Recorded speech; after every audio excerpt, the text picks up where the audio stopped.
ಆತ್ಮೀಯ ಬಂಧುಗಳೇ, ಶ್ರೀಮದ್ ಭಗವದ್ಗೀತೆ ತತ್ವ ವಿವೇಚನಿ ಟೀಕಾ ಅಧ್ಯಾಯ 6 ಆತ್ಮ ಸಂಯಮ ಯೋಗ. ಇದರಿಂದ ನಾವು 36ನೇ ಶ್ಲೋಕವನ್ನ ತಿಳ್ಕೊಳ್ತಾ ಇದ್ವಿ. ಹೋದ ಭಾಗದಲ್ಲಿ ವಶವಾದ ಮನಸ್ಸಿನ ಲಕ್ಷಣಗಳು ಹೇಗಿರುತ್ತೆ ಅನ್ನೋದ್ರ ಬಗ್ಗೆ ತಿಳ್ಕೊಂಡ್ವಿ. ಅದು ಚಂಚಲವಾಗಿರೋದಿಲ್ಲ, ಪ್ರಮಥಶೀಲತೆ ಇರೋದಿಲ್ಲ, ಬಲಿಷ್ಠತೆ ಇರುತ್ತಲ್ಲ ಅದು, ಕಠಿಣತೆ, ಆಗ್ರಹತೆ ಇದೆಲ್ಲ ದೂರ ಆಗಿ ನೇರ, ಸರಳ, ಶಾಂತ ಮತ್ತೆ ವಿನಮ್ರ ಶಿಷ್ಯನ ಹಾಗೆ ಯಾವಾಗ ಎಲ್ಲಿ ಎಷ್ಟೊತ್ತವರೆಗೂ ಇದನ್ನ ತೊಡಗಿಸಿದ್ರು ಕೂಡ ಸುಮ್ಮನೆ ತೊಡಗುವಷ್ಟು ಅದು ಆಜ್ಞಾಕಾರಿಯಾಗಿರುತ್ತೆ. ಮತ್ತೆ ಇಂದ್ರಿಯಗಳ ಮಾತು ಕೇಳಿ ಎಲ್ಲಿಗೂ ಹೋಗೋದಿಲ್ಲ ಅದು. ಆಮೇಲೆ ಹೆಚ್ಚಿನ ಶಾಂತತೆಯಿಂದ ಇರುತ್ತೆ. ಆಮೇಲೆ ತನ್ನ ಇಷ್ಟ ವಸ್ತುವಿನಲ್ಲಿ ಸಹಜವಾಗಿ ಅದು ತನ್ನದೇ ಆದಂಥ ಬೇರೆ ಅಸ್ತಿತ್ವ ಇದೆ ಅನ್ನುವಷ್ಟು ಸುಳಿವು ಸಿಗದಷ್ಟು ಅದು ಒಂದಾಗಿ ಹೋಗುತ್ತೆ. ಈ ರೀತಿ ಎಲ್ಲ ನಾವು ತಿಳ್ಕೊಂಡಿದ್ವಿ ಅದರ ಒಂದು ಲಕ್ಷಣಗಳನ್ನ. ಈಗ ಪ್ರಶ್ನೆ ಏನು ಅಂತಂದ್ರೆ, ತು ಪ್ರಯೋಗದ ಅಭಿಪ್ರಾಯ ಏನು ಅಂತ. ತು ಅಂದ್ರೆ ಆದರೆ ಅಂತ. ಯಾಕೆ ಇಲ್ಲಿ ಆದರೆ ಅನ್ನುವಂಥ ಪದಪ್ರಯೋಗ ಮಾಡಿದ್ದಾರೆ ಅಂತ. ಮನಸ್ಸನ್ನ ವಶ ಮಾಡಿಕೊಳ್ಳದೇ ಇರುವಂತಹ ಪುರುಷನಿಂದ ವಶ ಮಾಡಿಕೊಂಡವನ ಒಂದು ವಿಶೇಷ ಲಕ್ಷಣವನ್ನ, ವಿಲಕ್ಷಣತೆಯನ್ನ ತೋರಿಸೋದಕ್ಕೋಸ್ಕರ ಅದರ ಪ್ರಯೋಗ ಮಾಡಿದ್ದಾರೆ. ಈಗ ಮನಸ್ಸನ್ನ ವಶ ಮಾಡಿಕೊಳ್ಳದೇ ಇರುವಂತಹ ಮನುಷ್ಯ ಹೇಗಿರ್ತಾನೆ ಅಂತ ಹೇಳಿ, ವಶ ಮಾಡಿಕೊಂಡಿರುವಂಥವನ ವಿಲಕ್ಷಣತೆ ಏನು, ಅವನಲ್ಲಿ ಏನು ವಿಶೇಷ ಲಕ್ಷಣತೆ ಇದೆ ಅನ್ನೋದನ್ನ ತೋರಿಸೋದಕ್ಕೋಸ್ಕರ ಇಲ್ಲಿ ತು ಅನ್ನುವಂಥ ಪದಪ್ರಯೋಗ ಮಾಡಿದ್ದಾರೆ. ಮುಂದಿನ ಪ್ರಶ್ನೆ ಏನು ಅಂತಂದ್ರೆ, ಮನಸ್ಸು ವಶ ಮಾಡಿಕೊಂಡಂತಹ ಪುರುಷನಿಗೆ ಪ್ರಯತ್ನಶೀಲನಾಗು ಅಂತ ಹೇಳ್ತಾ ಇದಾರಲ್ಲ, ಅದಕ್ಕೆ ಅರ್ಥ ಏನು? ಆಲ್ರೆಡಿ ಅವ್ನ ಮನಸ್ಸನ್ನ ವಶ ಮಾಡ್ಕೊಂಡಿದ್ದಾನೆ, ಅವನ್ಗೀಗ ಪ್ರಯತ್ನಶೀಲನಾಗು ಅಂತ ಹೇಳ್ತಾ ಇದಾರಲ್ಲ, ಅದಕ್ಕೆ ಅರ್ಥ ಏನು ಅಂತ.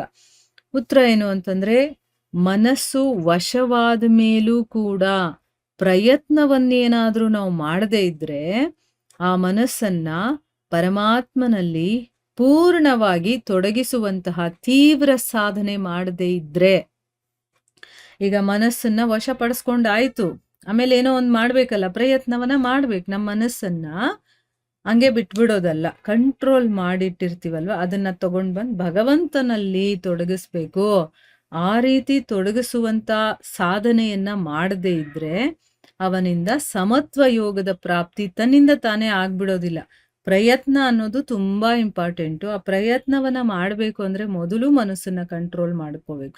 ಅದು ಎಲ್ಲೆಲ್ಲೋ ಓಡೋಗ್ತಾ ಇದ್ರೆ ನಾವು ಅಲ್ಲಿ ಪ್ರಯತ್ನವನ್ನ ಮಾಡೋದಕ್ಕೆ ಸಾಧ್ಯ ಇಲ್ಲ. ಅದಕ್ಕೋಸ್ಕರ ಮನಸ್ಸನ್ನ ಮೊದಲು ಕಂಟ್ರೋಲ್ ಮಾಡಿ ಆಮೇಲೆ ಸಾಧನೆಯನ್ನ ಮಾಡಬೇಕು. ಏನ್ ಸಾಧನೆ?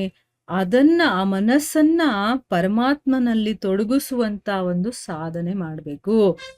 ಈ ರೀತಿ ನಾವು ಪ್ರಯತ್ನವನ್ನ ಮಾಡದೇ ಇದ್ರೆ ಸಮತ್ವ ಯೋಗದ ಪ್ರಾಪ್ತಿ ಆದಷ್ಟು ಕದೆ ಆಗ್ಬಿಡೋದಿಲ್ಲ. ಅದಕ್ಕೋಸ್ಕರ ಇಲ್ಲಿ ಪ್ರಯತ್ನದ ಅವಶ್ಯಕತೆಯನ್ನ ಸಿದ್ಧಪಡಿಸೋದಕ್ಕೋಸ್ಕರ, ಪ್ರಯತ್ನ ಅನ್ನೋದು ತುಂಬಾ ಇಂಪಾರ್ಟೆಂಟು ಅಂತ ಹೇಳೋದಕ್ಕೋಸ್ಕರ, ತೋರಿಸೋದಕ್ಕೋಸ್ಕರ ಇಲ್ಲಿ ಆ ರೀತಿ ಹೇಳಿದ್ದಾರೆ.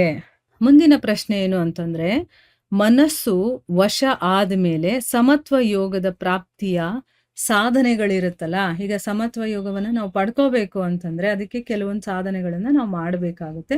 ಆ ಸಾಧನೆಗಳಲ್ಲಿ ನಮ್ಮ ಮನಸ್ಸನ್ನ ತೊಡಗಿಸ್ಬೇಕಲ್ವಾ. ಆ ಸಾಧನೆಗಳು ಯಾವ್ಯಾವುದು, ಯಾವ ರೀತಿ ನಾವು ಸಮತ್ವ ಯೋಗವನ್ನ ಪಡ್ಕೊಳ್ಳೋದಕ್ಕೆ ಸಾಧನೆ ಮಾಡಬೇಕು ಅಂತ ಇಲ್ಲಿ ಪ್ರಶ್ನೆ ಕೇಳ್ತಾ ಇದ್ದಾರೆ. ಉತ್ತರ ಏನು ಅಂತಂದ್ರೆ, ಸಮತ್ವ ಯೋಗದ ಸಾಧನೆಗಳು ಬೇಕಾದಷ್ಟಿದೆ.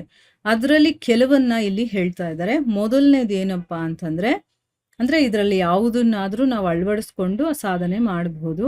ಮೊದಲನೇದು, ಕಾಮನೆ ಮತ್ತೆ ಸಂಪೂರ್ಣ ವಿಷಯಗಳನ್ನ ತ್ಯಾಗ ಮಾಡಿ. ನಮ್ಮಲ್ಲಿರುವಂತ ಕಾಮನೆಗಳು, ಆಸೆ, ಆಕಾಂಕ್ಷೆಗಳಿರುತ್ತಲ್ಲ, ಅದನ್ನೆಲ್ಲ ಬಿಟ್ಟು, ಮತ್ತೆ ವಿಷಯಗಳೇ ಇರುತ್ತಲ್ಲ, ಈ ಒಂದು ಜಗತ್ತಿನ ವಿಷಯಗಳು, ಕಣ್ಣಿಗೆ ಬೇಕಾಗಿರೋದು, ಕಿವಿಗೆ ಬೇಕಾಗಿರೋದು, ಬೇಕಾದಷ್ಟು ವಿಷಯಗಳಿದೆ.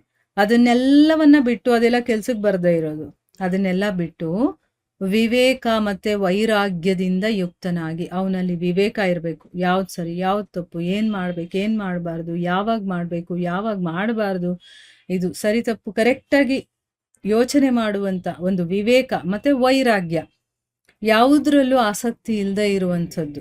ಇದರಿಂದ ಈ ರೀತಿ ಇದ್ದು ಅವನು ಪವಿತ್ರ, ಸ್ಥಿರ ಮತ್ತೆ ಪರಮಾತ್ಮಾಭಿಮುಖಿ ಬುದ್ಧಿಯ ಮೂಲಕ, ಅವನ ಬುದ್ಧಿ ಪವಿತ್ರವಾಗಿರ್ಬೇಕು. ಅಲ್ಲಿ ಕೆಟ್ಟದ್ದೆಲ್ಲ ಏನೂ ಇರಬಾರ್ದು ಅವನ ಬುದ್ಧಿಲಿ. ಮತ್ತೆ ಆ ಬುದ್ಧಿ ಸ್ಥಿರವಾಗಿರ್ಬೇಕು, ಮತ್ತೆ ಭಗವಂತನ ಕಡೆ ಇರಬೇಕು. ಆ ರೀತಿಯ ಬುದ್ಧಿಯ ಮೂಲಕ ಮನಸ್ಸನ್ನ ನಿತ್ಯ ಮತ್ತೆ ನಿರಂತರ ಅಂದ್ರೇನು, ಸ್ವಲ್ಪ ಹೊತ್ತು ಮಾಡ್ಬಿಟ್ಟು ಬಿಟ್ಬಿಡೋದಲ್ಲ, ಅಥವಾ ಒಂದಿವ್ಸ ಮಾಡ್ಬಿಟ್ಟು ಬಿಟ್ಬಿಡೋದಲ್ಲ, ನಿತ್ಯವೂ ಇರಬೇಕು ಮತ್ತೆ ನಿರಂತರವಾಗೂ ಇರಬೇಕು. ಆ ಮನಸ್ಸನ್ನ ಭಗವಂತನ ಸ್ವರೂಪದಲ್ಲಿ ತೊಡಗಿಸಿ, ಅಂದ್ರೆ ಯಾವುದಾದ್ರೂ ಆಗಿರಬಹುದು ಅವನ ಸ್ವರೂಪ, ಅದರಲ್ಲಿ ತೊಡಗಿಸಿ, ಬೇರೆ ಇನ್ಯಾವುದನ್ನು ಅವನು ಚಿಂತಿಸಬಾರದು. ಬರೀ ಭಗವಂತನಲ್ಲೇ ಅವನ ಮನಸ್ಸು ತೊಡಗಿರಬೇಕು. ಈ ರೀತಿ ಮಾಡೋದು ಒಂದು ಸಾಧನೆಗಳಲ್ಲಿ ಒಂದು. ಏನು, ಕಾಮನೆಗಳನ್ನ ಮತ್ತೆ ಸಂಪೂರ್ಣ ವಿಷಯಗಳನ್ನೆಲ್ಲ ಬಿಟ್ಟು ವಿವೇಕದಿಂದ ಮತ್ತೆ ವೈರಾಗ್ಯದಿಂದ ಪವಿತ್ರ, ಸ್ಥಿರ ಮತ್ತೆ ಭಗವಂತನ ಕಡೆ ಇರುವಂತ ಬುದ್ಧಿಯ ಮೂಲಕ ಆ ಮನಸ್ಸನ್ನ ನಿತ್ಯವೂ ನಿರಂತರವೂ ಕೂಡ ಭಗವಂತನ ಸ್ವರೂಪದಲ್ಲಿ ತೊಡಗಿಸಿರಬೇಕು. ಅವನಿಗೆ ಬಿನ್ಯಾವುದೂ ಚಿಂತನೆಗಳು ಇರಬಾರದು ಅಂತ ಹೇಳ್ತಾ ಇದ್ದಾರೆ. ಈ ವಿಷಯದ ಬಗ್ಗೆ 6ನೇ ಅಧ್ಯಾಯದ 25ನೇ ಶ್ಲೋಕದಲ್ಲಿ ಹೇಳಿದಾನೆ ಭಗವಂತ. ಏನ್ ಹೇಳಿದಾನೆ? ಶನೈ ಶನೈ ಅಂತ ಬರುತ್ತಲ್ಲ ಆ ಶ್ಲೋಕ, ಅದರಲ್ಲಿ ಏನ್ ಹೇಳಿದಾನೆ? ಕ್ರಮವಾಗಿ ಅಭ್ಯಾಸ ಮಾಡ್ತಾ ಉಪರತಿಯನ್ನ ಪಡೆದು ಮತ್ತೆ ಧೈರ್ಯದಿಂದ ಕೂಡಿದ ಬುದ್ಧಿಯ ಮೂಲಕ ಮನಸ್ಸನ್ನ ಪರಮಾತ್ಮನಲ್ಲಿ ಸ್ಥಿರಗೊಳಿಸಿ, ಪರಮಾತ್ಮನಲ್ಲದೆ ಮತ್ತೇನನ್ನೂ ಕೂಡ ಚಿಂತಿಸಬಾರದು ಅಂತ ಹೇಳಿದಾನೆ. ನೋಡಿ, ಇಲ್ಲಿ ಒಂದೇ ಸರಿಗೆ ಬಂದ್ಬಿಡುತ್ತೆ ಅಂತಲ್ಲ, ಕ್ರಮವಾಗಿ ಅಭ್ಯಾಸ ಮಾಡ್ತಾ ಇರ್ಬೇಕು ನಾವು. ಒಂದ್ ದಿವಸ ಮಾಡೋದು ಬಿಟ್ಟು ಬಿಡೋದು, ಆಮೇಲೆ ಇನ್ನೆಷ್ಟೋ ದಿವಸ ಆದ್ಮೇಲೆ ಮತ್ ಮಾಡೋದು, ಹಾಗಲ್ಲ. ನಿತ್ಯವೂ ನಿರಂತರವೂ ಅಂತ ಹೇಳಿದಾರಲ್ಲ, ಆ ರೀತಿ ಆ ಭಗವಂತನನ್ನ ಮಾತ್ರ ಮನಸ್ಸಲ್ಲಿ ಇಟ್ಕೊಂಡಿರ್ಬೇಕು, ಬೇರೆ ಇನ್ನೇನು ಅವನ ಮನಸ್ಸಲ್ಲಿ ಇರಬಾರದು. ಇದು ಮೊದಲನೇ ಒಂದು ಸಾಧನೆ. ಇದನ್ನ ನಾವು ಮಾಡಬಹುದು. ಇನ್ನೂ ಕೆಲವೊಂದು ಸಾಧನೆಗಳಿದೆ, ಅದನ್ನ ನಾವು ಮುಂದಿನ ಭಾಗದಲ್ಲಿ ತಿಳ್ಕೊಳ್ಳೋಣ. ಹರೇ ಕೃಷ್ಣ.